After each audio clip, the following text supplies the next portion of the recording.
तो कहानी की शुरुआत में हम एक वॉर के दौरान डैन और उसके साथियों को पानी में गिरते हुए देखते हैं। यहाँ से 28 साल पहले की कहानी बताई जाती है, जहाँ डैन एक हाई स्कूल में बायोलॉजी का टीचर होता है। डैन अपनी वाइफ एमी और बेटी मूरी के साथ रहता है। डैन को आर्मी रिसर्च लैब में काम करने का इंटरेस्ट होता है, इसलिए उसने आर्मी रिसर्च लैब में जॉब अप्लाई किया होता है, जिसका आज ही के दिन इंटरव्यू है। डैन अपने घर जाता है। आज उसके घर में क्रिसमस पार्टी होती है। तभी डैन एमी को इंटरव्यू के बारे में बताता है, जिस पर एमी उससे गुस्सा होती है, क्योंकि वो चाहती है कि डैन आज का दिन उसकी फैमिली के साथ स्पेंड करे। साथ ही एमी बताती है कि तुम्हारे पिता ने मूरी को क्रिसमस कार्ड भेजा है, जिससे डैन को गुस्सा आता है, क्योंकि वो अपने पिता से नफरत करता है। असल में उसके पिता ने उसे छोड़ दिया था। तब से ही डैन उनसे बात नहीं करता है। इसके बाद डैन अपने इंटरव्यू के लिए जा रहा होता है, जिस दौरान उसे कॉल से पता चलता है कि उन्होंने उसको रिजेक्ट करके वो जॉब किसी और को दे दी है। डैन को बहुत गुस्सा आता है और वो अपनी फाइल को डस्टबिन में डालकर घर के अंदर आ जाता है, जहाँ वो मूरी और एमी के साथ बैठकर फुटबॉल मैच देखने लगता है। जिस दौरान बीच मैच में अचानक एक पोर्टल खुलता है और देखते ही देखते उसके अंदर से बहुत सारे सोल्जर्स बाहर आते हैं। इन सोल्जर्स की लीडर लेफ्टिनेंट हार्ट भी वहाँ आती है, जो सभी लोगों को बताती है कि वो लोग फ्यूचर से आए हैं, जहाँ 2051 में व्हाइट स्पाइक्स नाम के एलियन और इंसानों के बीच जंग छिड़ गई है और वो इस जंग में हार रहे हैं। अगर ऐसा ही चलता रहा तो अगले 11 महीने में पूरी धरती से इंसानों का खात्मा हो जाएगा। हार्ट सभी को हेल्प करने का कहती है, ताकि वो इस जंग में जीत सकें। इस इंसिडेंट के बाद सभी देश उनकी हेल्प के लिए आम लोगों को सेना में भर्ती करके उन्हें फ्यूचर में भेजते हैं, पर फिर भी फ्यूचर वाली दुनिया में इंसानों की आबादी 5 लाख से कम बचती है। साथ ही फ्यूचर में भेजे 50% लोगों के जान गंवाने से अब लोग फ्यूचर में जाने के लिए सवाल उठाने लगते हैं, जिसके चलते सभी फ्यूचर में जाने के लिए विरोध करने लगते हैं। असल में सभी को सिर्फ 7 दिन के लिए भेजा जाता है। अगर वो 7 दिनों तक वहाँ जिंदा रहे तो वापस पास्ट में आ जाते हैं। इधर मूरी भी इस बात से परेशान होकर रोने लगती है और अपनी माँ को कहती है कि वो कभी भी फ्यूचर में ना जाए। तभी डैन वहाँ आता है और मूरी से बात करके उसे शांत करता है। अगले दिन जब डैन क्लास में होता है, तब उसके फोन में एक अलर्ट मैसेज आता है।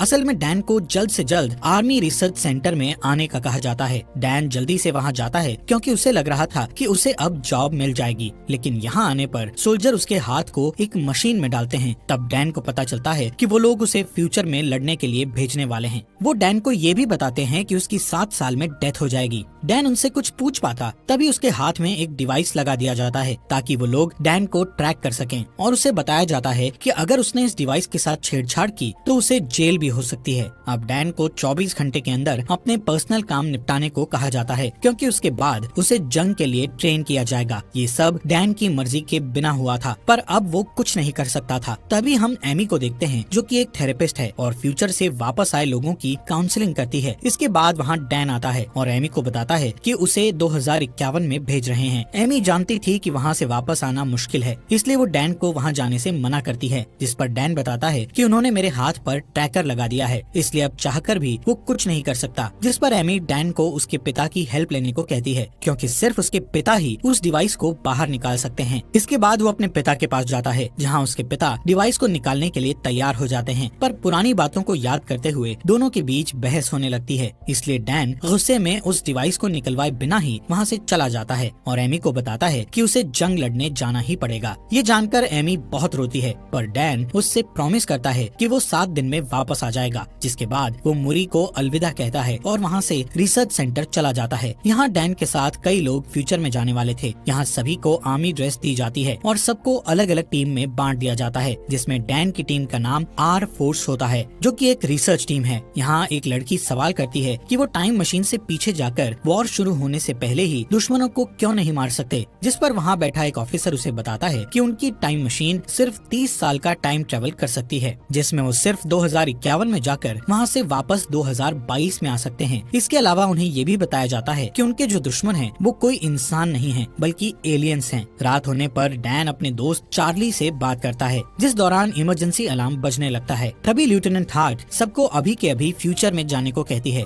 अब क्योंकि सबको ट्रेनिंग खत्म करने के बाद वहाँ ले जाना चाहिए था, पर लेफ्टिनेंट हार्ट का कहना था कि एलियंस ने उनकी रिसर्च लैब पर अटैक किया है। अगर वो लैब तबाह हो गई तो वो वॉर में हार जाएंगे। इसके बाद सभी को एक जगह पर बुलाया जाता है और फिर एक एक करके उन्हें फ्यूचर में भेजने लगते हैं, जिस दौरान सिस्टम में कुछ खराबी आ जाती है, जिसके कारण वो सभी जमीन पर पहुंचने की जगह आसमान में ही रह जाते हैं और फिर एक एक करके सभी नीचे गिरने लगते हैं। ये वही सीन था जो हमें कहानी की शुरुआत में दिखाया था। यहाँ डैन और कुछ लोग एक स्विमिंग पूल में गिरते हैं, जबकि बाकी के लोग जमीन पर गिरकर मर जाते हैं। यहाँ के हालात देखकर वो सभी दंग रह जाते हैं, क्योंकि हर तरफ सिर्फ एलियंस थे। इसके बाद हम फ्यूचर की दुनिया की कर्नल को देखते हैं, जो बचे हुए लोगों से कांटेक्ट करती है। वो डैन को टीम लीडर बनाते हुए कहती है कि उसे रिसर्च लैब में फंसे लोगों को बचाना होगा। डैन अपनी टीम के साथ लैब की ओर निकल जाता है। सभी लैब पहुंच जाते हैं और देखते हैं कि एलियंस ने सभी लोगों को मार दिया है। जब कर्नल को इस बारे में पता चलता है तो वो बहुत दुखी होती है और डैन को लैब में रखी हार्ड ड्राइव लाने को कहती है। इन लोगों के पास ज्यादा टाइम नहीं होता है, क्योंकि एलियंस लैब में आने वाले थे। जिसके बाद कर्नल डैन को लैब में रखी सभी बायोलॉजिकल मटेरियल भी साथ लाने को कहती है, जिस दौरान वहाँ एलियंस भी आने लगते हैं। इसलिए यहाँ की आर्मी लैब पर बॉम्ब गिराकर उसे पूरी तरह तबाह करने के लिए निकल जाती है। कर्नल बताती है कि डैन और उसके साथियों के पास सिर्फ 3 मिनट हैं, जिसके बाद लैब को ब्लास्ट कर दिया जाएगा। पर जब वो लोग लैब के बाहर जा रहे होते हैं, तभी एलियंस उन पर अटैक कर देते हैं। ये एलियंस बहुत ही ताकतवर होते हैं और उन पर गोलियों का कोई असर नहीं होता है। एलियंस के अटैक में डैन के कुछ साथी मारे जाते हैं। अब जैसे ही बचे हुए लोग लैब से बाहर आते हैं, तब वहाँ बहुत सारे एलियंस आने लगते हैं और उन लोगों का पीछा करने लगते हैं। इसी बीच वहाँ आर्मी आ जाती है, पर एलियंस उन्हें जान से मार डालते हैं। कोई रास्ता ना दिखने पर डैन और बाकी के लोग एलियंस पर शूट करने लगते हैं। थोड़ी ही देर बाद वहाँ बॉम्ब गिराया जाता है, जिससे बहुत ही बड़ा ब्लास्ट हो जाता है, जिससे सभी एलियंस मारे जाते हैं। साथ ही इस ब्लास्ट के कारण डैन के कई साथी भी मारे जाते हैं और कई घायल हो जाते हैं। अब जैसे ही डैन की आंख खुलती है तो वो एक कैंप में होता है। यहाँ पता चलता है कि ब्लास्ट में डैन के अलावा उसका दोस्त चार्ली ही बचा था। जब वो दोनों कैंप के बाहर आते हैं तो उन्हें अपनी टीम का एक आदमी और दिखता है, जिसका नाम डोरियन है। डोरियन फ्यूचर में तीसरी बार आया था, इसलिए डैन उससे पूछता है कि क्या तुम मरने से नहीं डरते हो, जिस पर डोरियन बताता है कि उसे कैंसर है और वो सिर्फ 6 महीने ही जीने वाला है, इसलिए उसे अपने तरीके से बची हुई लाइफ जीनी है और घर पर रहने से अच्छा वो लड़कर मरना चाहता है। इसी दौरान वहाँ 2 सोल्जर आते हैं जो डैन को अपने साथ आने को कहते हैं, जबकि डोरियन और चार्ली को वापस लैब वाली जगह पर जाने को कहा जाता है। डैन डोरियन से चार्ली का ध्यान रखने को कहता है, क्योंकि चार्ली बहुत डरा हुआ था और वहाँ वापस जाना नहीं चाहता था। दूसरी ओर डैन जब कर्नल से मिलता है तो उसे पता चलता है कि वो उसकी बेटी मोरी है।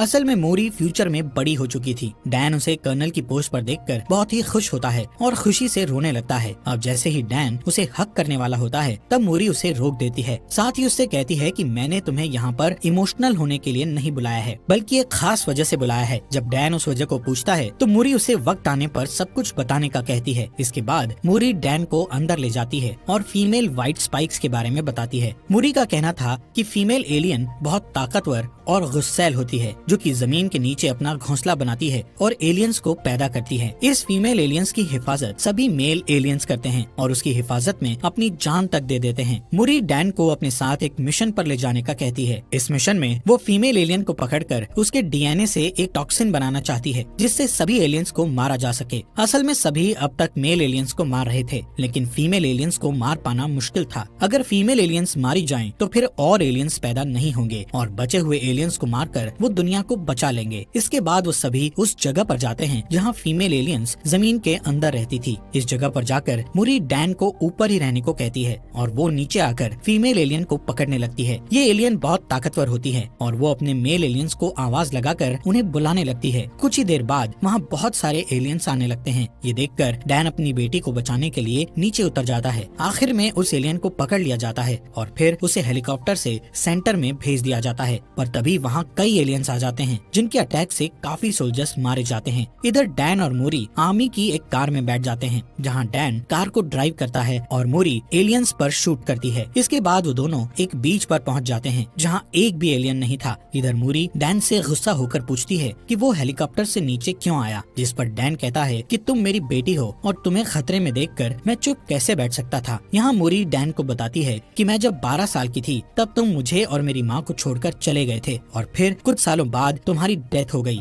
यही कारण था कि मोरी अभी तक डैन को देखकर खुश नहीं थी। मोरी को रोता देख डैन बहुत दुखी होता है। उसे समझ नहीं आ रहा था कि आखिर उसने पास्ट में अपनी फैमिली को क्यों छोड़ा। थोड़ी ही देर बाद वहाँ हेलीकॉप्टर आता है और समुद्र के बीच बने आर्मी सेंटर में ले जाता है। इस जगह को इतना खास बनाया गया था कि कोई भी एलियन वहाँ ना आ सके। इस जगह पर ही उस फीमेल एलियन को रखा गया था। मोरी उसका ब्लड सैंपल लेकर उसका डीएनए निकालती है। डीएनए चेक करने पर उसे पता चलता है कि उसे अभी कई सैंपल लेकर हजारों टेस्ट करने होंगे, तब जाकर एक टॉक्सिन बनेगा। इस टॉक्सिन के बनने के बाद वो सभी एलियंस को आसानी से मार सकेंगे। मूरी सभी डीएनए सैंपल्स पर काम करती है, पर उसे अभी तक परफेक्ट डीएनए सैंपल नहीं मिला था। ये सैंपल सिर्फ 60% और 50% तक सीमित होते थे। मूरी पूरी रात जागकर सैंपल टेस्ट करती है, पर अभी तक उसे कोई अच्छा रिजल्ट नहीं मिलता है। इसके बाद वहाँ डैन आता है और मूरी को रेस्ट करने का कहता है। आज ही के दिन डैन को यहाँ 7 दिन हो चुके थे, इसलिए अब उसे वापस 2022 में जाना था। डैन मूरी से पूछता है कि आखिर उसने उसे यहाँ क्यों बुलाया था, जिस पर मूरी कहती है कि अगर ये टॉक्सिन बन गया तो इसे अपनी दुनिया में वापस लेकर जाना तुम्हारा काम है, क्योंकि यहाँ और टॉक्सिन बनाने में काफी वक्त लग जाएगा। पर जब तुम इसे लेकर अपनी दुनिया में जाओगे तो इसे बनाने के लिए काफी वक्त होगा। जब ये टॉक्सिन बन जाएगा तो वो अपनी दुनिया में वॉर को शुरू होने से रोक सकते हैं। इसी दौरान उन्हें एक डीएनए सैंपल टॉक्सिन 100% होते हुए दिखता है। तभी वो फीमेल एलियन जाग जाती है और जोर जोर से चिल्लाने लगती है, जिसकी आवाज सुनकर सभी मेल एलियंस वहाँ आने लगते हैं। इनकी तादाद इतनी थी कि सबको मारना मुश्किल था। एलियन बुरी तरह सोल्जर्स को मारने लगते हैं। वहीं डैन और मूरी एक साथ होते हैं, जिस दौरान मेल एलियंस उस फीमेल एलियन को आजाद कर देते हैं। अब डैन को जल्द से जल्द उस जगह पर पहुंचना है जहां से वो वापस 2022 में जाएगा, लेकिन इस जगह पर काफी एलियंस आ चुके थे। दोनों उन्हें मारते हुए आगे बढ़ते हैं कि तभी फीमेल एलियन मूरी पर अटैक करके उसे घायल कर देती है। इसके बाद डैन मूरी को लेकर आगे बढ़ता है। तब टाइम ट्रेवल मशीन ऑन हो जाती है। यहाँ मूरी डैन से माफी मांगती है और कहती है कि मैं भी तुमसे बहुत प्यार करती हूँ। डैन अपनी बेटी को भी पास्ट में ले जाना चाहता था, इसलिए वो उसके पास ही बैठ जाता है। पर तभी वहाँ फीमेल एलियन आ जाती है और मूरी को पकड़ लेती है। डैन उसे बचा पाता इससे पहले ही टाइम मशीन द्वारा उसे 2022 में भेज दिया जाता है। यहाँ डैन के साथ साथ चार्ली, डोरियन और बाकी के कुछ लोग भी आए हुए थे। डैन लेफ्टिनेंट हार्ट को वो टॉक्सिन देता है और बड़ी मात्रा में बनाकर फ्यूचर में भेजने का कहता है, जिस पर लेफ्टिनेंट हार्ट बताती है कि अब जंप लिंक बंद हो गया है, यानी कि अब वो टाइम मशीन का यूज नहीं कर सकते हैं, इसलिए वो ये वॉर हार गए हैं। जिसके बाद डैन अपनी वाइफ से मिलता है। डैन फ्यूचर में मूरी की डेथ को लेकर बहुत दुखी था। जब वो घर आकर मूरी को देखता है तो उसे गले लगा लेता है और रात भर उसके रूम में ही बैठा रहता है। जिसके बाद एमी उसके पास आती है। तब डैन उसे फ्यूचर की मूरी के बारे में बताता है। अब डैन फ्यूचर में होने वाले वॉर को रोकने के लिए कुछ करने का सोचता है, इसलिए वो सबसे पहले डोरियन के पास जाता है और उससे एलियन का नेल मांगता है, जो कि डोरियन ने फ्यूचर में जाकर अपने पास रख लिया था। इसके बाद वो दोनों उस नेल को लेकर चार्ली के पास जाते हैं। चार्ली उस नेल पर रिसर्च करता है तो उन्हें पता चलता है कि उनके नेल्स पर ज्वालामुखी की राख लगी हुई है। चार्ली बताता है कि ये राख चाइना में फटे ज्वालामुखी की राख है। तब डैन कहता है कि लेफ्टिनेंट हार्ट ने बताया था एलियन का पहला हमला रशिया में हुआ था, फिर उनके नेल्स में चाइना की ज्वालामुखी की राख क्यों है। तभी डैन को उनका एक स्टूडेंट याद आता है जो कि ज्वालामुखी टॉपिक के बारे में बहुत कुछ जानता था, इसलिए वो तीनों उसके पास जाते हैं, जहाँ स्टूडेंट बताता है कि आज से 1000 साल पहले चाइना में ज्वालामुखी फटा था, जिसकी लहरें रशिया तक भी पहुँच गयी थी और फिर वो राख में बदलकर वहीं पर जम गई थी। फिर कुछ समय बीतने के बाद वो जगह बर्फ से ढक गई। ये सब जानने के बाद वो समझ जाते हैं कि जरूर कोई एलियन शिप वहाँ आई होगी और फिर बर्फ ढकने के कारण वो वहीं दब गए होंगे, जो कि 2051 में बर्फ पिघलने के बाद धरती के ऊपर आ गए। इसके बाद डैन और चार्ली डिफेंस ऑफ सिक्योरिटी के पास जाकर उन्हें सारी थियोरी बताते हैं और रशिया जाकर सभी एलियंस को वॉर के पहले ही मारने को कहते हैं, लेकिन वो उन दोनों की थियोरी पर यकीन नहीं करता है, इसलिए उनका साथ देने से मना कर देता है। इसलिए वो तीनों खुद ही वहाँ जाकर उन एलियंस को मारने का सोचते हैं। अब डैन अपने पिता से हेल्प मांगने के लिए जाता है, क्योंकि उनके पास प्लेन था। डैन अपने पिता को सारी बात बताता है और कहता है कि उसे एलियंस को मारने के लिए रशिया के ग्लेशियर आइलैंड पर जाना होगा, जिसके लिए उसे उनके प्लेन और एक पायलट की जरूरत है। डैन के पिता उसकी बात मान जाते हैं और साथ चलने के लिए रेडी हो जाते हैं। इसके अलावा डैन लेफ्टिनेंट हार्ट की मदद से बहुत सारा टॉक्सिन बनवा चुका था, जिसे लेकर वो रशिया चले जाते हैं। यहाँ डैन अपने साथ एक टीम लेकर गया हुआ था। वो सभी ग्लेशियर आइलैंड के ऊपर पहुँच जाते हैं और एक ब्लास्ट करके जमीन के नीचे जाते हैं, जहाँ उन्हें एक एलियन शिप दिखाई देती है, जो कि काफी टाइम पहले क्रैश हो गई थी। वो अंदर जाकर देखते हैं तो उन्हें एलियंस की डेड बॉडीज दिखती हैं। यहाँ उन्हें पता चलता है कि कुछ एलियंस अपने आप को जिंदा रखने के लिए सो रहे हैं, जिसके बाद वो अभी टॉक्सिन से उन एलियंस को मारने लगते हैं, जिस दौरान फीमेल एलियन जाग जाती है और उन सब पर हमला कर देती है। तब डोरियन सबको शिप से बाहर जाने का कहकर शिप को ब्लास्ट करके सब कुछ खत्म करने का कहता है। इसके बाद वो सभी एलियंस एक एक करके बाहर आने लगते हैं, जिन्हें डैन के पिता शूट करके मारते हैं, लेकिन ज्यादा एलियन होने के कारण डोरियन को शिप ब्लास्ट करनी पड़ती है, जिससे डोरियन की भी डेथ हो जाती है। यहाँ सिर्फ चार्ली, डैन और उसके पिता ही बचे थे। डैन के पिता बताते हैं कि एक एलियन यहाँ से भाग गया है। अब दोनों उसे ढूंढते हैं और चालाकी से उस पर शूट करते हैं। ये वही फीमेल एलियन होती है जो कि बहुत ताकतवर है और उसे आसानी से मार पाना बहुत मुश्किल है। कभी वो वहाँ से भागकर छुप जाती है और डैन पर अटैक करती है। ये देख डैन के पिता उस पर अटैक करके डैन को बचाते हैं, पर थोड़ी देर बाद वो डैन के पिता पर अटैक करती है। तब डैन जल्दी से उठकर उस एलियन को जान से मार देता है। इसके बाद डैन अपने घर आ जाता है और उसके साथ उसके पिता भी होते हैं। अब डैन डिसाइड करता है कि वो ऐसी कोई गलती नहीं करेगा जिससे उसका परिवार बिखर जाए और इसी के